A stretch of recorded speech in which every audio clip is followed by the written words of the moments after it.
Nilimpenda nikampa kila chote alichotaka, kila siku naongeza juhudi, kumbe ananiona takataka.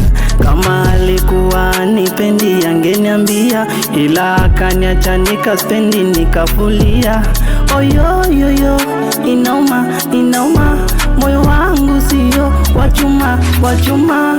Hii story ilianza last year, amua kunidanganya na nitadi, na sikili kwanga hatari ni happy new year, kumbe hakubadilisha zake tabia. Mimi staki mapenzi, mimi staki mapenzi, mimi staki mapenzi, mimi staki mapenzi, mimi staki mapenzi, mimi staki mapenzi, mimi staki mapenzi, mimi staki mapenzi. First time our dream ilikuwa benzo, ile time my heart ulitero, nikafall kiufala kimchezo, zile love gift ilikuwa tu demo.